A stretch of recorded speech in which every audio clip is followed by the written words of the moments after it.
Hi guys, alright, so this video might be a little bit of a heavy topic for some people. We will be talking about suicide prevention, since Suicide Prevention Week was from September 4th to September 10th, but September in itself is just Suicide Prevention Month, and I think that I should tell you the stats, risk factors, and warning signs, and as well as things that you could do, especially as school psychologists in your school, because this is very important and you will find out why.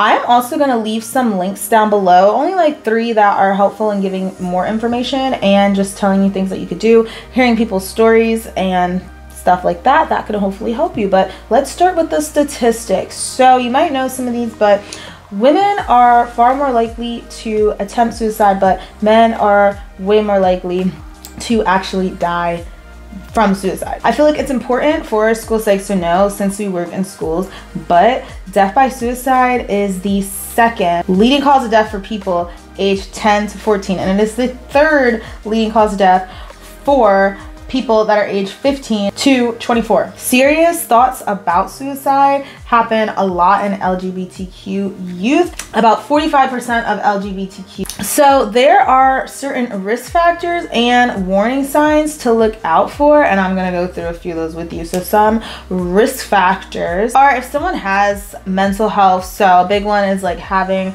depression. Schizophrenia though is another one. Like they might have thoughts telling them to do that, or hear someone telling them to do that. But also bipolar disorder, because you get these really big highs, but you know, they also have lows as well. So that is a risk factor. Another risk factor is previous suicide attempts. So if someone had already attempted it, this is something that we should look at. Like, okay, maybe we should do check-ins with this student, because if they've tried it in the past, they are more likely than someone who didn't to try it again. Another thing that I think some people don't know is that if someone knows someone that had suicide, so like let's say there's a high schooler and their friend committed suicide, it's kind of a thing that it makes them more likely to commit suicide. So just kind of being around that is also a risk factor.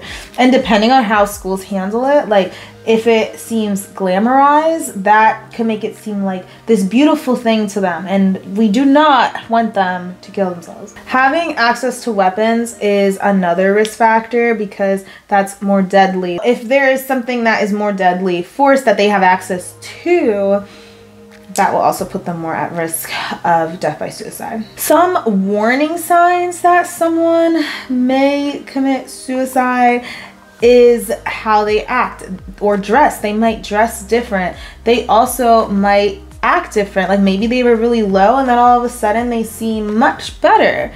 And you're like, oh, like I never seen you as happy. If they start giving their stuff away, like their prized possessions, like, oh, you can have this, you can have that, that is a warning sign. If they have an obsession with death, that's another concern that they may need to speak to someone. Obviously, drinking more, doing drugs, all of that, as well as kind of withdrawing from people is another sign. So take it seriously. All right, and the last part I'm going to talk about is protective factors that we could do. But I'm going to try to put these protective factors in a way that school psychologists can use. So basically in the school, what are some protective things? Well, it's important for a kid to feel connected and supported where they're at, a safe space, right? I mean, that just goes in general, but there's only so much we can do.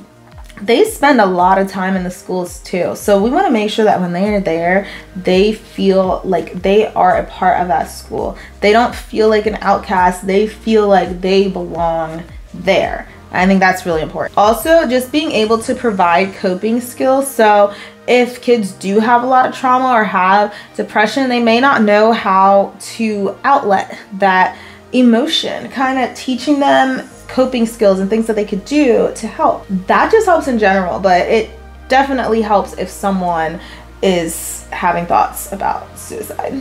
Obviously, having access to mental health care inside and outside is important. So collaboration, we are good at collaborating as school psychs, so we want to make sure that while we're there, either we ourselves can help the student, or maybe a social worker or a counselor, or maybe there's just a trusted adult that's a teacher, whoever, that they feel good going to and talking to their problems about.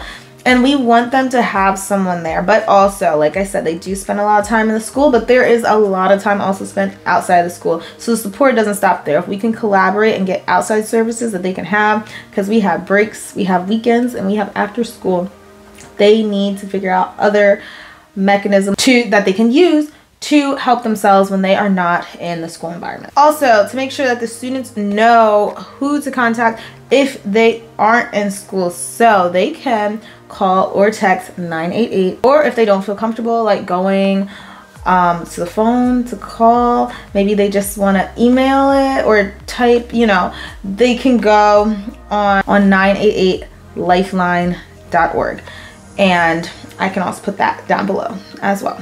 And you know what, actually I'll put it across the screen. There we go.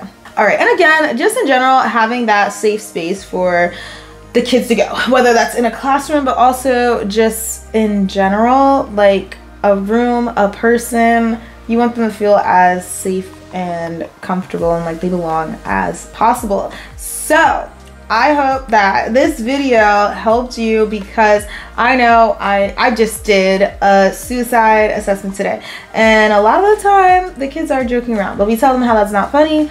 Like, we take it seriously because we want all these kids to feel safe. We want them to be here and want them to know that they're loved by us, the school, their parents, just everyone. So I hope that this video helped you, because I know suicide assessments are scary, but also if we could even prevent it from getting there, these are some things that we can look out for and try to help our kids so that they can have the best future that they possibly can. So I hope this video helped you, and if there's anything else you want to add, any questions you have, you can leave that down below. I will see you next time, guys. Thank you so much for watching. I truly, truly appreciate it. Bye, guys.